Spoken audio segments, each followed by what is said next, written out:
I invite you to open up to the book of Ruth, and we'll be looking there in just a moment. As we are, Marshall recently preached a lesson about the gospel that can be found in the book of Judges. And I want to continue somewhat that theme as we open up the book of Ruth, as we make our progression through the books of the Bible, and seeing what lessons we can draw. A few years ago, we looked at the entirety of the narrative of Ruth and noted the larger story that Ruth is telling. And I want to do something of that this morning as we look at the book of Ruth once again. John Vervaeke is a Canadian cognitive scientist, a professor at the University of Toronto.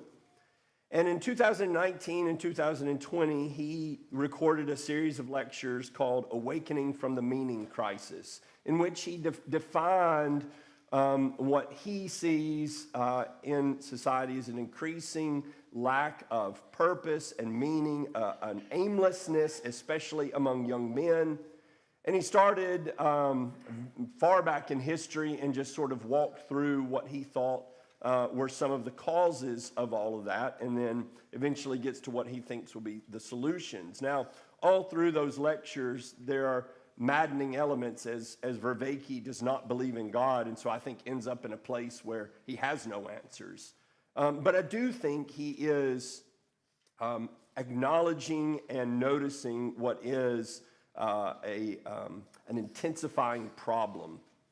One of the things that he notes in his lectures is that a recent survey in the UK found among young adults that 89% say they feel no sense of purpose or meaning in their life. Well, surely that's not a problem among God's people, right? As is so often the case, like most of the problems in the world, the numbers are better, but still dim. It's well over half of especially young Christians who say that they feel no purpose or sense of meaning in life. And I think one of the problems, especially among Christians, is that while Christians may look to a purpose at the end of life, though increasingly people who say that they're Christians aren't even sure about that, while they may look for a purpose for when this life is over, they struggle to find purpose in the midst of this life. And that's what I want to do with the book of Ruth this morning, is notice the purpose of the book of Ruth and the purpose that is brought to the behavior of the characters in the book of Ruth. I'm sure most of you are familiar with the story. It's a short story, but there may be those who are not, and so I'll just give a brief synopsis of the story of the book of Ruth. It introduces us to a man named Elimelech, to his wife Naomi, who are living in the city of Bethlehem. A famine causes them to go look for relief, and they look for that relief in the foreign land of Moab. They take their two sons there, and upon arriving and living in the land of Moab, they marry their sons off to Moabite women. At some point, the father, Elimelech, dies. His two sons die, and Naomi is left there in a foreign land with her two daughters-in-law, her two Moabite daughters-in-law. She says she's just going to have to go back home. Both of her daughters-in-law protest that they would go with her, but she protests and tells them no, there's nothing that she has to offer. They should go back home. One, sadly, is sad about leaving, but does go back to her home. Of course, Ruth is the one that makes this great proclamation of loyalty and goes with Naomi back to Israel. As they come back into Israel, very quickly, Ruth goes about supplying the needs of the household, and doing so by going into the fields of a man named Boaz, who is a kinsman. He shows her great kindness. And Naomi, recognizing that he is a kinsman, recognizes that he can provide a degree of salvation for Naomi and her household. And so they plot to gain more favor from Boaz. Their plot works. Boaz steps in after the closer Redeemer refuses his right of redemption, he steps in and does redeem. Redeems Ruth, the property that belongs to Naomi's family, and eventually provides an heir that will carry on the line of Naomi's family. So you have this you have this rather touching and heartwarming story that on its own could provide us with a lot of interest and even morals that we can draw from the characters within the story. But the story ends not with this sweet picture, but rather a story that points forward. And that's what I want to begin with looking at, is how the story points forward to the king. It ends in chapter 4 and verse 18 beginning. It says, "These are the generations of Perez. Perez became the father of Hezron, and Hezron became the father of Ram, and Ram became the father of Amminadab. And Amminadab became the father of Nahshon, and Nahshon became the father of Salma, and Salmon became the father of Boaz. And Boaz became the father of Obed, and Obed became the father of Jesse, and Jesse became the father of David." That story, if we were to craft an ending to the story, we would want to end it, for instance, in verse 17, where it says, "The neighbor women gave him a name, saying, 'A son has been born to Naomi.'" But it does not end there. It ends with a genealogy. You think, that's not a climax, is it? Another genealogy, another list of names. But it is a climax because of who's at the end of that list of names. This story gets us to David. This story is a backstory for David. That's the point of this story. It is not simply to say, let me tell you a story about a good man in Israel and a good Gentile woman. Though it is that, it is not just that. This is not the only story that could be told about a good man in Israel. I guarantee you, throughout Israel's history, there are all sorts of good men who you don't hear about. And I gather that there are other good Gentiles, like Ruth and like Rahab, who comes before her. But here are stories that are plucked out, and they are given attention, and they are given attention because of how they fit into the bigger story. This is a backstory of David, who is one of the central characters, you might say the central character in Israel's history, which, more importantly, makes it a backstory for Jesus. When we get to Matthew chapter 1 and it starts going through the genealogies, and it gives us Boaz and Ruth as it's going through, and make sure to list both of these people that get us to the king, that get us to Jesus. This story is not nearly so important without Jesus. That's what makes it worth reading. This would be an enjoyable story without that. It would be a story like Aesop's fables that could have a moral at the end of it. You could do something with it. And often that's what we do with Old Testament stories. Instead of seeing how they flow into the grander narrative and see how does this story get us to Jesus, we look and we say, what can we learn about the bad characters? What can we learn about the good characters? How do we apply this? And I'm not throwing all of that away. We can still do all of that. But understand, the stories don't get told if they don't get us to Jesus. The whole point is that they get us to Jesus. The point here is that it gets us to David, and the point of getting us to David is that David gets us to Jesus. Well, I want to think about that in terms of what Boaz and Ruth particularly do in this story. As you look at the depiction of Ruth, I mentioned earlier she makes this grand proclamation. Again, many of you are familiar with it, but let's read it. It is touching. It says, Ruth said to Naomi, "Do not press me to forsake you in turning back from following you.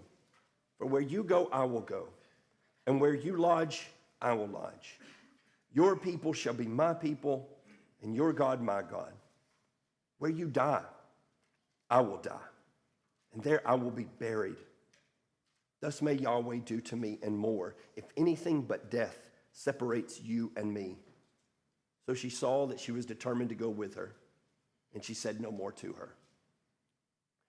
That is touching. It is all the more touching if you can reflect on on the boldness of this sort of proclamation.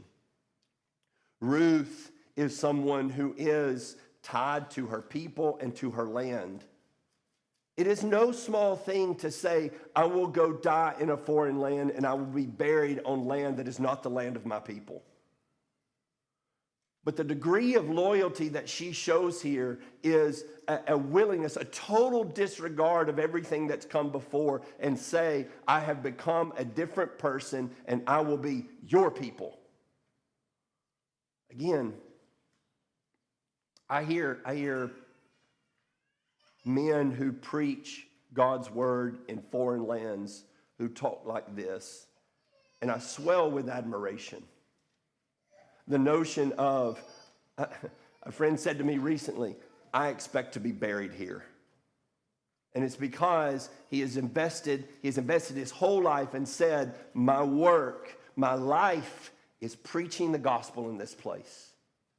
And so we see that in Ruth. We see an illustration, we see a depiction of faith. And though Ruth, I'm sure, had lots to learn about what it meant to be faithful to God, she has the very foundations of it, which is, I'm going wherever you go and I'm dying wherever you say die. You cannot do better than that if you will stick to it than to build your whole faith on that kind of a proclamation. And so, by this, Ruth comes to be an ancestor of the true king, because she displayed this great faith. Well, then there's Boaz. Boaz is a good man, just like Ruth is a good woman. Now, let me just say, Ruth has not done anything that would raise her to the notice of history without God's word pointing at her, right?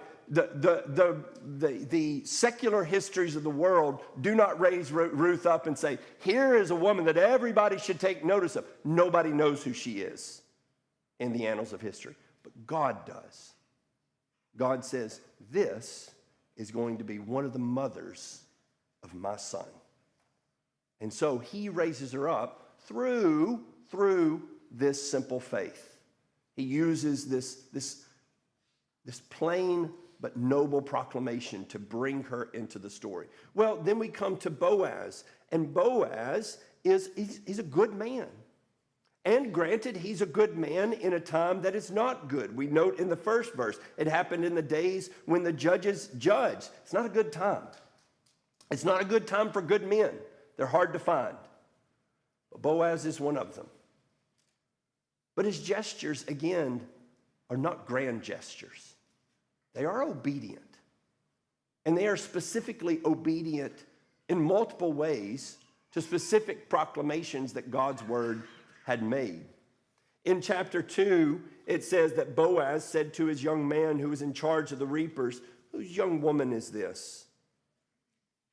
The young man in charge of the reapers said, she is the young Moabite woman who returned with Naomi from the fields of Moab.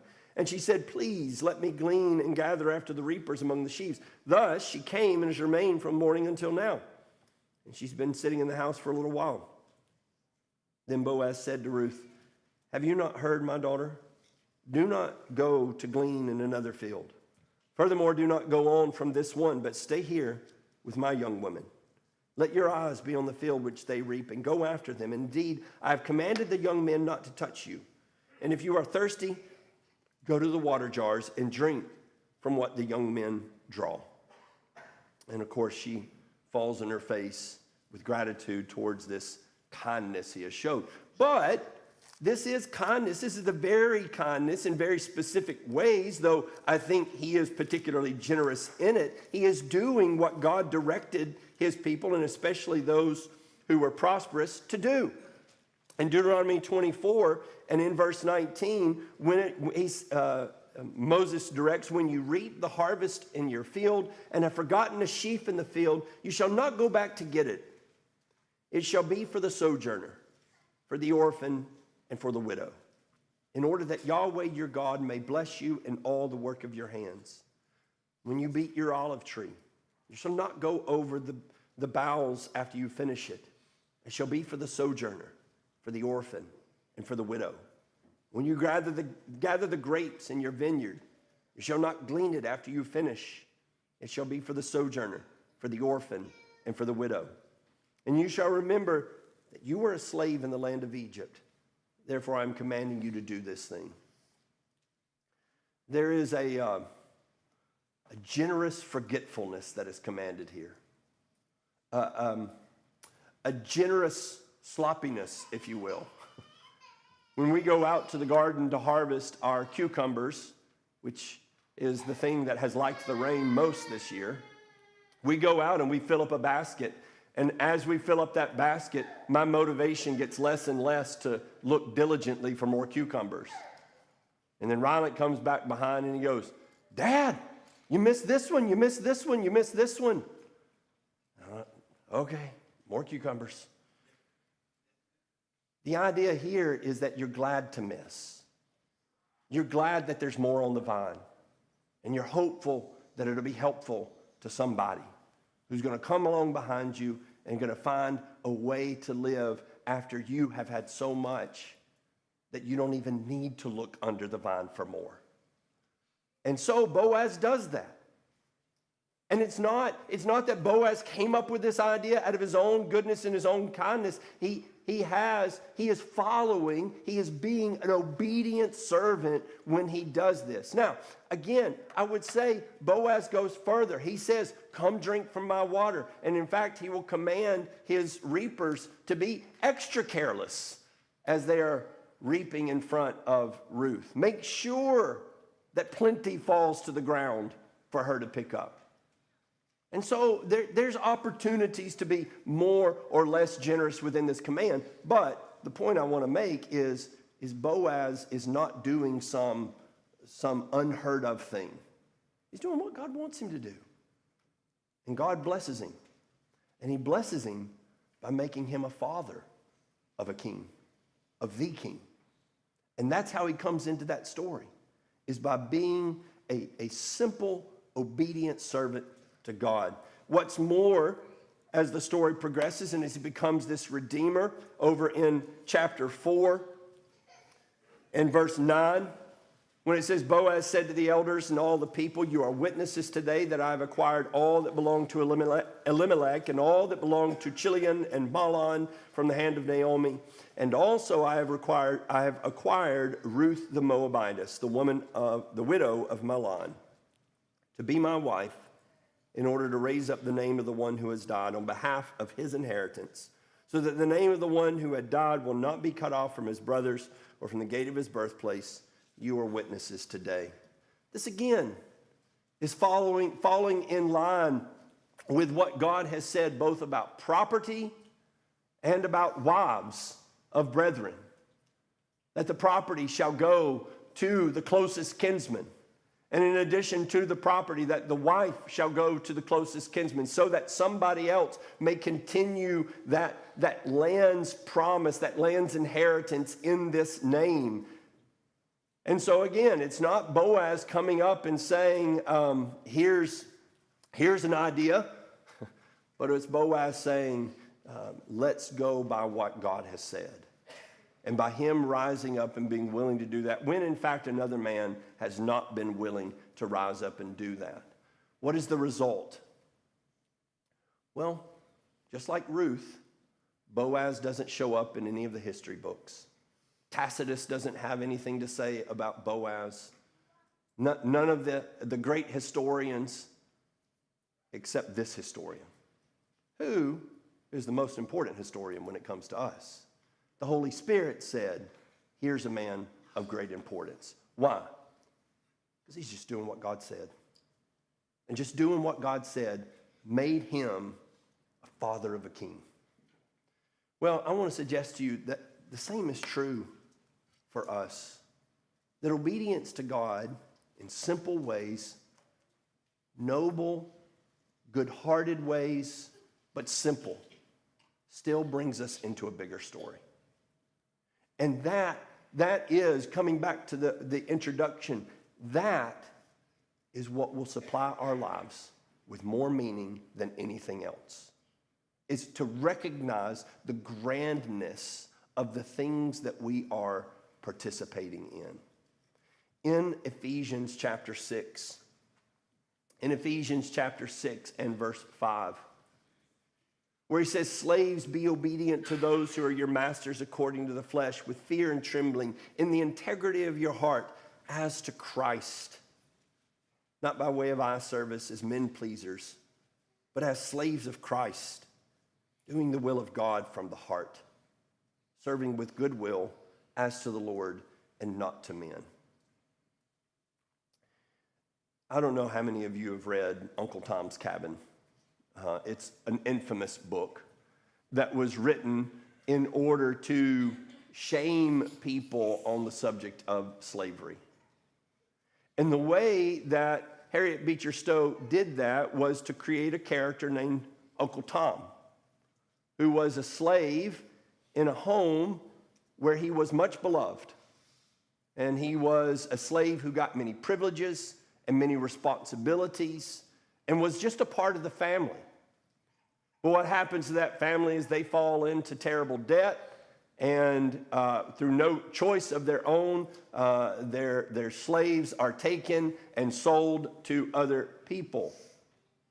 Uncle Tom ends up into another scenario where he has a good relationship with his new master, but eventually more circumstances throw him into chaos, and finally he ends up in the ownership of a man named Simon Legree, who is the stereotype of the worst sort of slave master you could imagine. And in the end, what is depicted there is a slave who has been taught about Jesus and uses Jesus as his standard no matter what, and he would rather die at the hands of the cruelty of his master than to betray his one true master. It's a beautiful picture. And it is meant to make men feel the guilt of cruelty to other men who are also made in the image of God. But what she did is put the picture of the slave into that bigger narrative.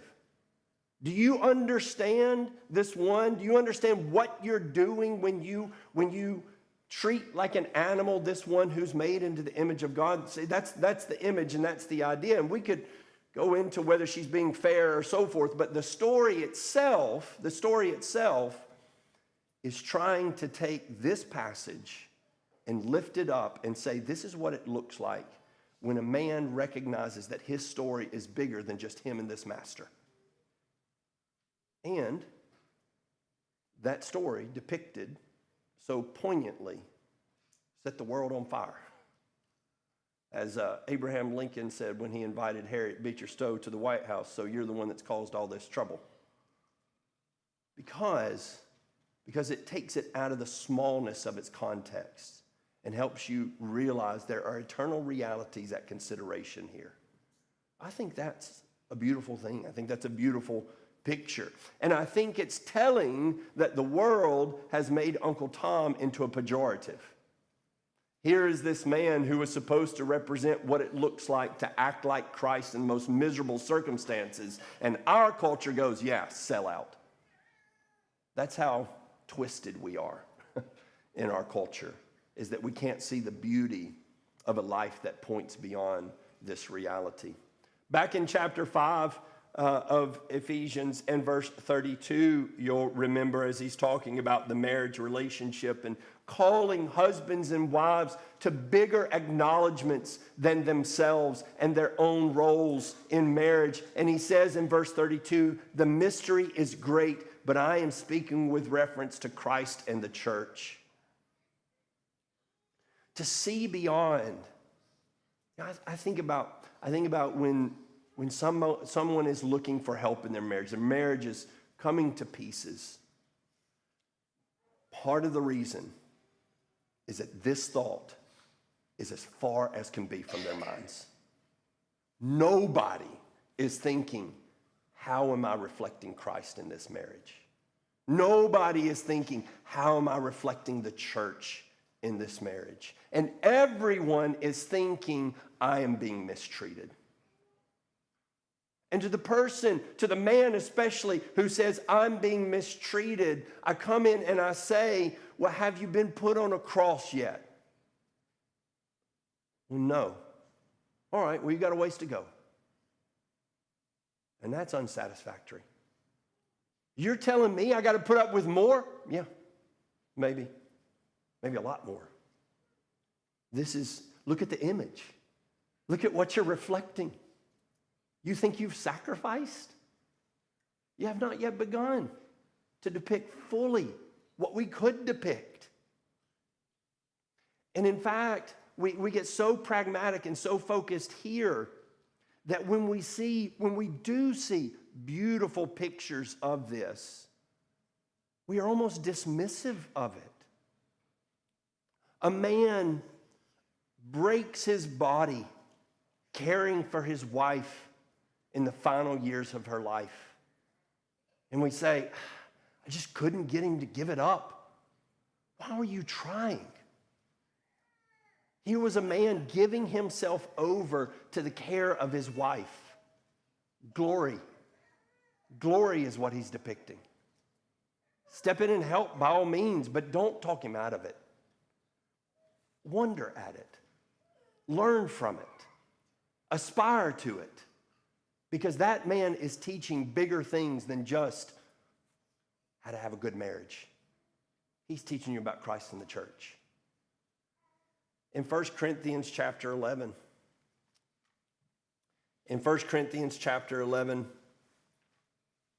and verse 26, I don't know how many times I have sat in an assembly and heard someone get up and read this passage, for as often as you eat this bread and drink this cup, you proclaim the death of the Lord until he comes. And therefore, whoever eats the bread or drinks the cup of the Lord in an unworthy manner shall be guilty of the body and the blood of the Lord. And their conclusion is, here Paul commands us to take the Lord's Supper, so let's do this. You are not calling people into the presence of God with that sort of admonition. I want to be obedient. And I want to recognize that he has commanded us, and I want to do that. But notice what he says about the unworthy manner. He doesn't want us to just say, he said, let's do it, so let's do it. He's called us into a contemplation of what we're doing. He connects it when he says earlier that this is the blood of the covenant. He connects it back to that moment in Exodus 24 when Moses and the elders did, in fact, come into the presence of God. And they did sup in the presence of God and have communion in the presence of God. And do you think that they thought, let's do this, let's get this over with? We are being called into a great and glorious reality that we could sit down and have a meal with God. And people wonder, how do we make this, how do we keep this from being rote? If we are able to contemplate that reality, I don't think there will ever be a time where a contemplation of the presence of God becomes rote. I know when we are in his presence forever and ever, it will never get old. And so we don't want to let it get old here. As we think about, that's the reality. That's what we're doing. We are communing with God. So we are a part of grander things. When we follow in our simple lives, in our daily chores, in our weekly observances, we are being brought into bigger and grander narratives than what we can see on the outside. I will say this one warning: disobedience also brings us into grander narratives. I mentioned this week before last on the subject of lust, when Paul commands or instructs in 1 Corinthians 6 and verse 16, that do you not know that the one who joins himself to a prostitute is one body with her? For he says, the two shall become one flesh. And what Paul wants them to know, what he's trying to get them to see, is that their participation with this prostitution is not merely a moral failing. It's not merely a breaking of a rule. But it is a breaking of spiritual realities. That you are making yourself one flesh. You are taking and making a blasphemy of Genesis chapter 2 and verse 24. That's what you're doing. You're going back to the very creative order, and you are spitting and trampling over that created order. You say, it's just a good time. It's way more than that. I don't think you understand. And so he's pressing on them the eternal realities. Here's what that looks like on the other side of the veil. Well, speaking of the other side of the veil, what also happens in the story of Boaz and Ruth is Boaz specifically is made a type of Christ. I think Ruth is made a type as well. I think she becomes a type of a faithful Gentile, just like Rahab. I think they typify the faithful Gentile coming into the family of Christ. But Boaz, additionally, becomes this type through being the Redeemer. In chapter 3 and verse 9, when Boaz says to Ruth, "Who are you?" she said, "I am Ruth, your maidservant. So spread your wing over your maidservant, for you are a kinsman redeemer." And he said, "May you be blessed of Yahweh, my daughter. You have shown your last loving kindness to be better than the first by not going after young men, whether poor or rich. So now, my daughter, do not fear. All that you say, I will do for you. For all my people within the gates of the city know that you are a woman of excellence. But now, it is true I am a kinsman redeemer. However, there is a kinsman redeemer closer than I. Stay this night, and it will be in the morning that if he will redeem you, good, let him redeem you. But if he does not desire to redeem you, then I will redeem you as Yahweh lives. Lie down until morning." And when it's translated redeemer and kinsman redeemer, as the LSB does, I think it helps us see that picture. I will redeem you. And if nobody else will, I will redeem you. And then, of course, over in chapter 4 and verse 14, as we read already, he redeems her. But then picking up in verse 14, it goes on to say, "The women said to Naomi, 'Blessed is Yahweh who has not left you without a kinsman redeemer today.'" Now I want you to get this. "Has not left you without a kinsman redeemer, and may his name be proclaimed in Israel. And may he also be a restorer of your soul and a sustainer of your old age, for your daughter-in-law who loves you and is better to you than 7 sons has given birth to him." So it sounds like, as they start this proclamation, that they're talking about Boaz, this kinsman redeemer, and his name being proclaimed, and him being a restorer to you in your old age. But then it says, Ruth has given birth to him. And so I think what we end up with is a picture of Boaz as the Redeemer, but also the one who brings forth the Redeemer. And both, of course, are true. And so he ends up in one of these very beautiful, multi-layered depictions of Jesus coming and all that we can expect about that. And I love to find those. And I know you love to see those types. Can I suggest to you that this does not diminish Boaz and Ruth, but it exalts them? I think A lot of times we talk about becoming part of something bigger. What we want is for our name to be bigger. But if your name is the thing that's bigger, if you are the thing that's bigger, then your story is going to be very small indeed.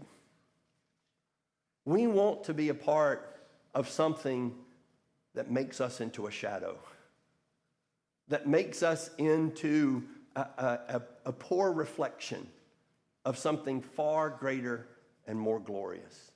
In our marriages, we want great and grand marriages that in the light of Jesus and the church become a mere shadow. I don't want my marriage to be the most glorious thing.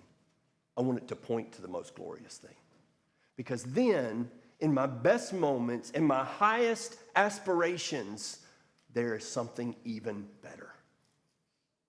But if it is me, then my highest aspirations is as high as I get. And that's the problem that Solomon sees in Ecclesiastes, is that no matter how much I do, and he did a lot, it ends up empty and vain and meaningless and purposeless.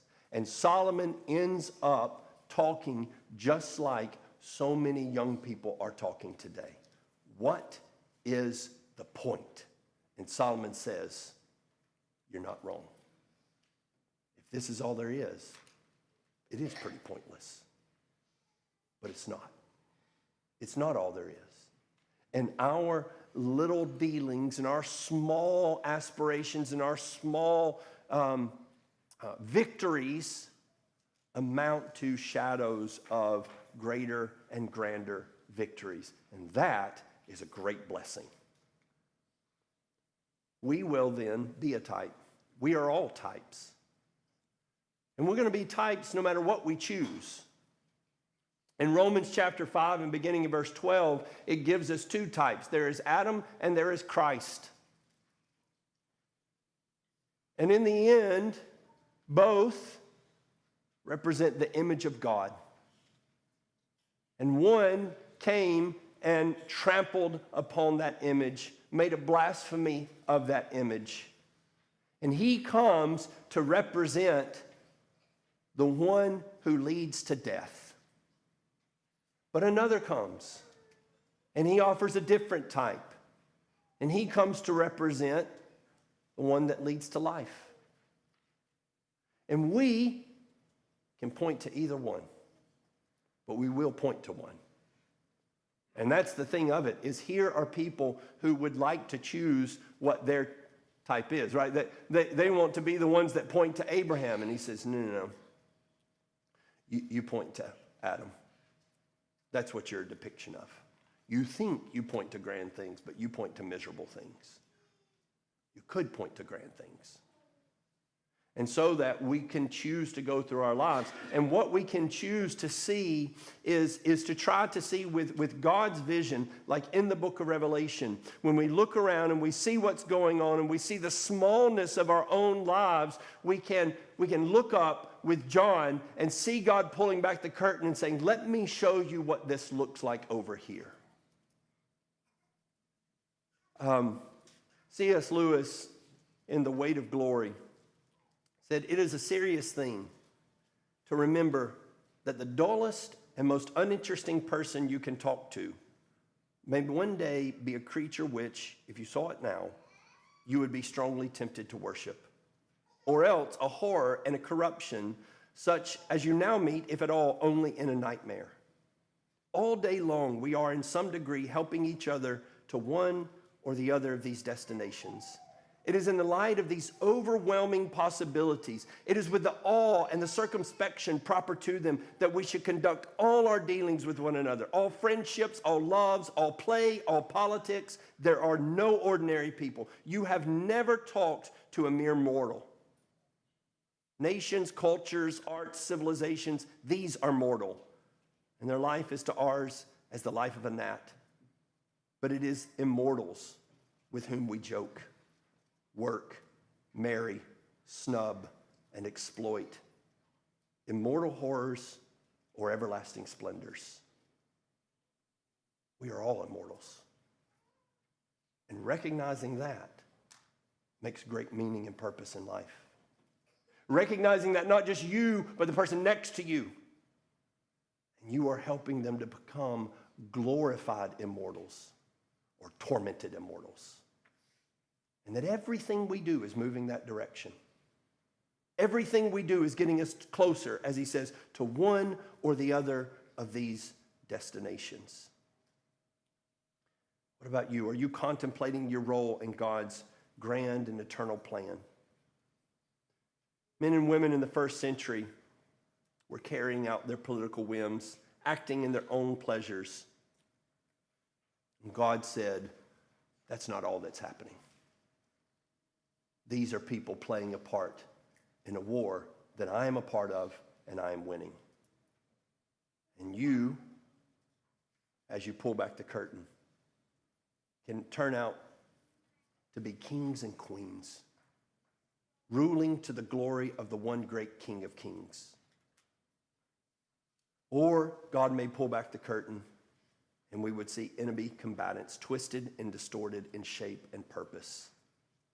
God has not shown us the whole picture, but he's shown us enough to get the idea. And he pleads with us to come be a part, an intentional part of his great, grand story that has not ended, that is continuing to this day, that we continue to point in one direction or the other for. If you are lacking meaning and purpose, let me say that you have it whether you know it or not. But I hope that you would grasp hold of it and all the hope that it offers you to be a part of his kingdom this morning. If there's any way that we can help you with that, won't you come forward while we stand and while we sing?